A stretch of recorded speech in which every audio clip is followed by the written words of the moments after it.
Under the warm sunlight, Amy Carmis collapsed onto the grass, her whole body trembling, her breath coming in gasps. Her red hair was a mess, her jade-blue eyes wide, filled with horror and disbelief. It can't be, she stammered, her voice cracking. Seeing this, Shirone and Elzine rushed over. Shirone asked worriedly, "What's wrong? What happened?" Elzine stood beside her, frowning in confusion. Surely 500 meters was deep enough. Amy looked up at her two friends, sweat still pouring down her temples, her face still showing signs of shock. "It's not that," she explained, her voice still trembling. "I did sense something at a depth of 500 meters. In the moment I concentrated my energy, the world in her perception plunged into a black void. Her sensory field was like a slender thread stretching down into the earth, a stream of brilliant blue energy, sharp as a drill of light, piercing through the silent darkness. But the moment I sensed it, my spirit domain dissolved," Amy finished, her eyes heavy with helplessness, "like a thread dissolving in water." Shirone frowned in thought. As fragile as a thread? Amy's consciousness isn't that weak. He trusted her judgment, his blue eyes narrowing in analysis. Then there must be something there. In the ancient ruins, Amy sat on the grass, looking worried as she explained to her friends. If it were a zoner, a specialist in the spirit zone, they might have been able to see further. "Like Professor Ethela?" Shirone asked. "That's right," Amy confirmed. "Even my second brother, an investigation team captain, always has a zoner on his team." Hearing this, Rian, who was sitting opposite them, spoke with concern. "If it's gotten to the point where we need someone else's help, shouldn't we stop the investigation?" He stood up abruptly, his voice full of surprise. "I thought your headmaster suggested this." Then he crossed his arms, his eyes becoming resolute. "So, if it's beyond our capabilities, he probably wants you to give up, right?" Rian's words were like a splash of cold water, stunning Shirone. A drop of sweat trickled down his temple as he suddenly realized. When pursuing a goal, one can easily forget the basics. In his mind echoed Headmaster Elpias's stern warning. "I allow this because I believe in your judgment, so don't let your guard down. If you encounter a dangerous situation, you need to give up. Never forget this." The group fell silent. Amy lowered her head, her voice full of regret. "Rian is right, but it's a shame. We're so close to the destination, yet we have to turn back." Just as the atmosphere grew heavy, Shirone suddenly looked up, his eyes flashing with determination. "There's a way." Rian looked up at the colossal stone structures, his amber eyes wide with astonishment. He muttered, as if to himself, "Digging down as far as 500 meters?" From a dizzying height, the brilliant sunlight streamed everywhere, casting a golden sheen over the vast ancient ruins. Despite the cracks of time on the walls, the place exuded an unusual serenity. In the middle of a high vaulted hall, where light poured down from above, Elzane turned to Shirone, calling softly, "Shirone, why did we come here? I'm starting to feel a little lost." Shirone couldn't hide the bewildered expression on his face either. He watched the other tourists leisurely strolling around, a little girl playing on the stone blocks, and two men calmly playing chess. He thought to himself, "I don't get it.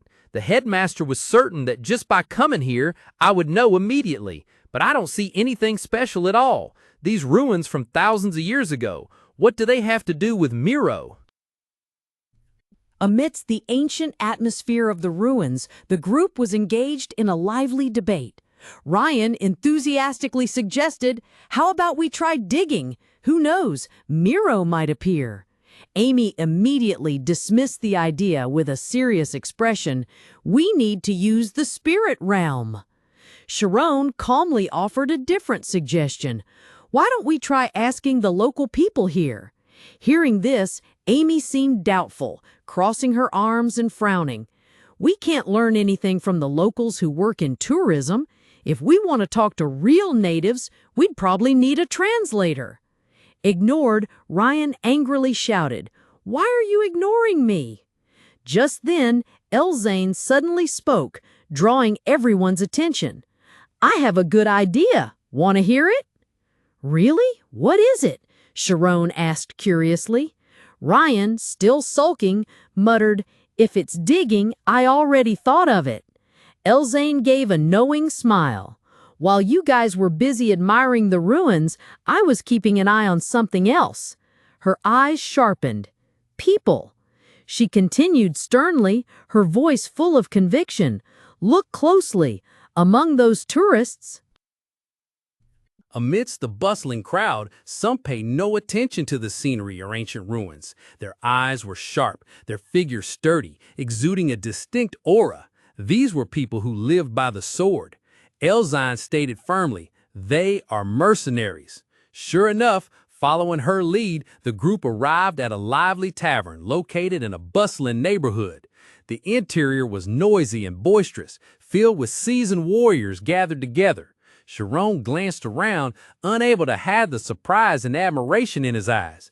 He murmured, "It's true, just like Tess said, mercenaries all gather at taverns." Amy turned to Elzine with a radiant face, her voice full of admiration.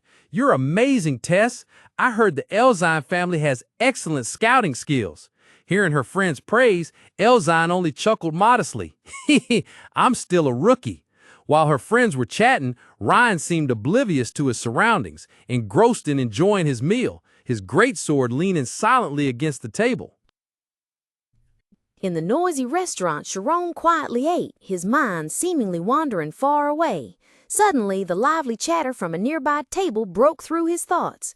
The world's getting better. Now even kids are carrying weapons. The sarcastic remark made Shirone flinch slightly, though he maintained a calm expression. Sitting at the same table, Ryan also heard the words. He frowned slightly and whispered to Elzane, "That table. It seems like they're talking about us, don't you think?" Elzane glanced towards the troublemakers, calmly replying, "Ignore 'em, they're just a bunch of drunks." However, the taunts didn't stop, and even became more brazen as they targeted Ryan directly. "Look at him, there's no way he can even swing that sword. Don't you know? He's obviously just trying to look cool in front of the girl next to him. Ah, that must be it. Ha ha! Sitting next to such a beautiful girl, anyone would want to show off." Ryan's eyes turned cold. He stopped eating and glared straight at him. Noticing the challenging look, one of the thugs growled, "Hey, what are you staring at?" The whole group started to chime in, one of them chugging down his beer and laughing gleefully.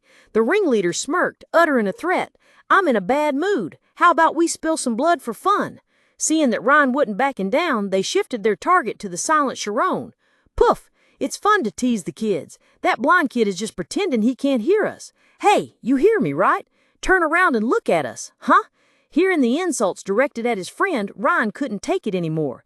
His hand clenched the fork so tightly that his knuckles turned white. He gritted his teeth and angrily hissed, "Those bastards! They can say whatever they want about me." Ryan's anger exploded. He gritted his teeth, his golden eyes blazing. "But what about my friends?" Just as he was about to lunge forward, Ryan stopped short and turned to look. Amid the tense atmosphere, Shirone remained unusually calm, leisurely raising a forkful of noodles to his mouth as if nothing was happening. He simply looked up at his best friend, his clear blue eyes holding a heavy, steady wisdom. That look was like a bucket of cold water thrown on Ryan's fury. He froze, the fire in his eyes gradually dying down. A drop of sweat rolled down his temple as he silently unclenched his fist, accepting his friend's unspoken advice. Seeing that they couldn't provoke a fight, the troublemaking customers looked disappointed. They pushed their chairs back with a clatter and sluggishly headed towards the door. One of them turned back, throwing a scornful look at their table and sneering, "What a drag! I was looking forward to blowing off some steam. Cowardly in front of the girls, aren't you ashamed? Well, consider yourself lucky." The group burst into obnoxious laughter and disappeared behind the door. The heavy wooden door slammed shut, the sound echoing through the restaurant and cutting through the tense atmosphere that had just enveloped them. Immediately, the owner hurried to their table, his voice full of worry and a hint of anger. "Hey, are you kids all right? Those thugs, they dared to provoke and insult you kids?" Amy could only stare at him, secretly surprised by his silence earlier. Shirone calmly looked up from the glass of water in his hand. "Do you know those people?" The owner sighed, his face full of concern. "Yes, they come here often. They're the kind of people who have nothing left to lose. It's good that you all were able to hold back." Meanwhile, Elzine turned to Rian, who still had beads of sweat on his forehead, and sighed in relief. "Well done, Rian. I was worried about what would happen." Rian gritted his teeth, his anger still etched on his face, admitting, "To be honest, I almost exploded." But his eyes suddenly sharpened. A knowing smirk appeared as he turned to his best friend. "We'll have to see them again, won't we, Shirone?" Shirone, who had been silently listening, raised his head slightly. A brief moment of surprise flashed across his face, quickly replaced by a confident and mysterious smile. He replied simply, "Yes, we should go." From a distance, Shirone's group quietly observed another party of adventurers entering the ruins. Although it was a tourist spot, the opponents moved in a tight formation, indicating they were seasoned veterans. Amy frowned slightly, whispering with displeasure, "We're off to a bad start." Elzine, with sharp eyes, calmly offered her analysis.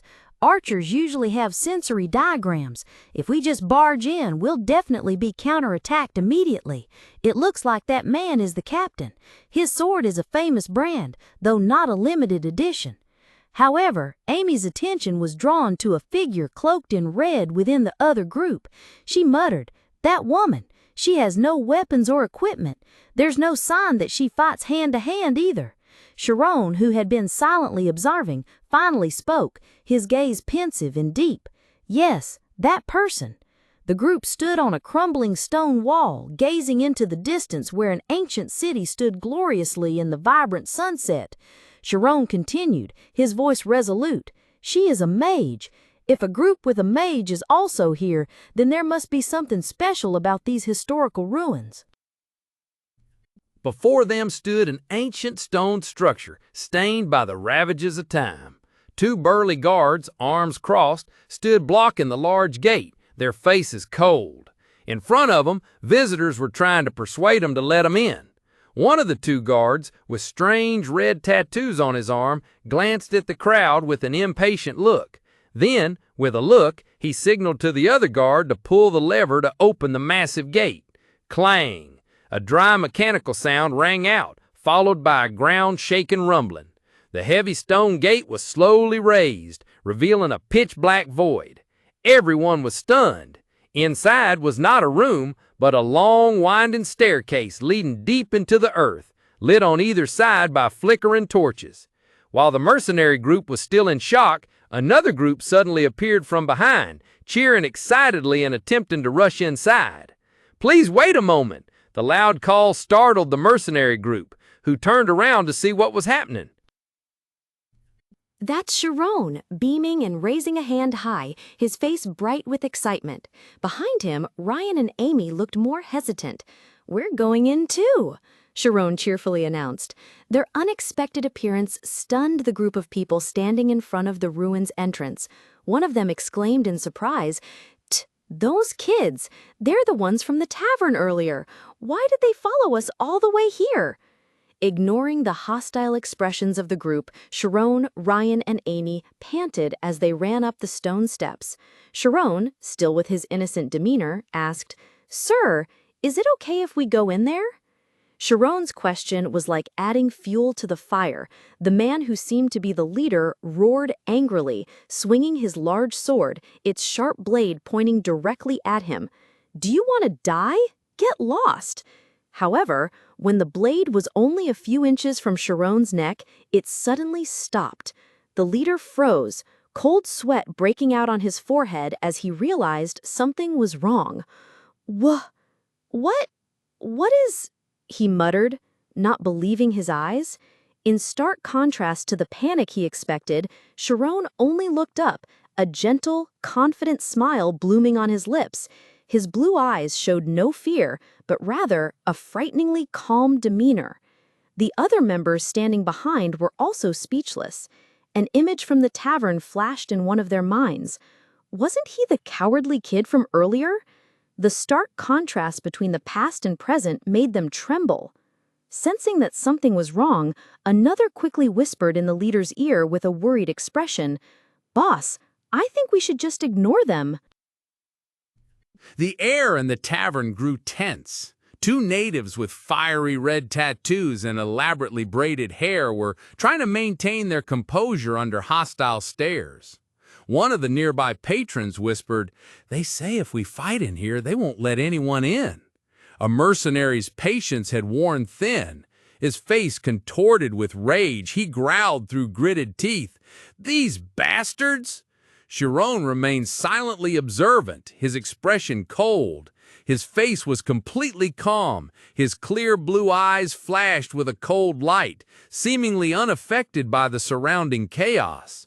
A mysterious smile played on his lips before the sharp point of a blade. Its polished surface perfectly reflected Shirone's face, capturing the moment in a silent world.